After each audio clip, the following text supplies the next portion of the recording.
Halo semuanya, perkenalkan nama saya Puni Ikmail Hasanah dari Prodi TMTK semester 4. Jadi kali ini kita akan belajar tentang tayamum. Jadi apa sih tayamum itu? Bagaimana tata cara tayamum? Dan dalam hal apa kita bisa menggunakan tayamum tersebut? Nah, tayamum itu sendiri adalah cara bersuci sebagai pengganti wudhu atau mandi wajib ketika tidak ada air ataupun tidak bisa terkena air. Nah, dalam konteks tidak bisa terkena air ini yaitu misalnya ketika kita sakit dan ketika terkena air justru sakit tersebut akan menambah parah. Jadi itu bisa menggunakan air sebagai pengganti wudhu. Nah, hukum tayamum itu tersendiri sudah dijelaskan dalam Al-Quran, yaitu Quran surat An-Nisa ayat 43 dan surat Al-Maidah ayat 6, yang intinya jika tidak bisa menemukan air atau ketika sakit maka bisa menggunakan tayamum. Oke, lanjut, yaitu tentang syaratnya tayamum. Syarat tayamum ada 4, yaitu yang pertama yaitu ketika tidak ada air atau tidak bisa menemukan air. Yang kedua yaitu ketika sudah memasuki waktu sholat. Yang ketiga yaitu menggunakan debu yang suci. Yang keempat menghilangkan najis terlebih dahulu. Kemudian tata cara tayamum atau rukun tayamum yaitu yang pertama itu niat. Ketika niat tayamum yaitu nawaitu tayamuma listibahati sholati lillahi ta'ala. Yang kedua yaitu mengusap wajah. Yang ketiga yaitu mengusap kedua tangan. Yang keempat yaitu tertib. Langsung kita praktekkan. Jadi yang pertama itu suci. Kita yang pertama mencari debu yang suci. Seumpama kita mencari debu di tembok kita. Ini habis itu niat nama itu tayamuma listibahati sholati lillahi ta'ala. Kemudian diangkat, didok-dok dulu.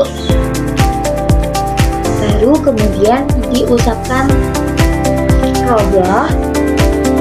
Kemudian kita ambil debu lagi, tapi nggak boleh sama. Jadi kalau tadi semuanya udah di sini, maka kita harus mengambil tempat yang lain di sini. Sama, kita giniin dulu. Terus baru diusapkan ke tangan.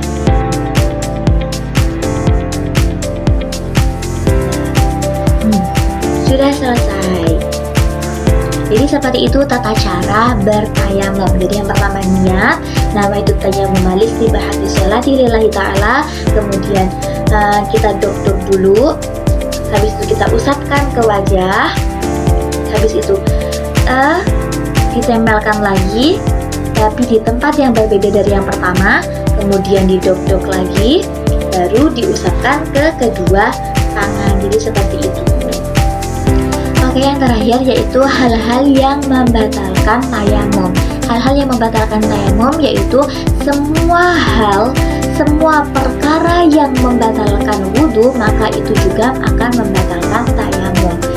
Kemudian menemukan air sebelum melaksanakan sholat. Jadi ketika sudah masuk waktu sholat, habis itu kita tayamum sebelum sholat. Seumpama kita sudah pakai mukena nih, terus belum melaksanakan sholat, tiba-tiba hujan turun. Jadi seketika tayamum kita tadi batal. Jadi kita harus mengulanginya kembali dengan berwudu menggunakan air. Untuk catatan bahwasanya satu tayamum itu hanya berlaku untuk satu sholat. Jadi tidak bisa tuh satu tayamum buat 2 sholat. Kalau wudu kan boleh gitu.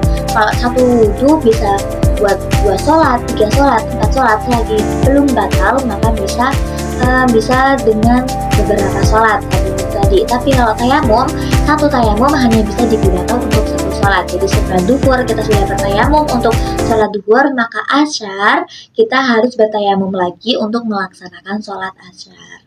Demikian pembahasan kita tentang tayamum, semoga bermanfaat. Saya akhiri, wassalamualaikum warahmatullahi wabarakatuh.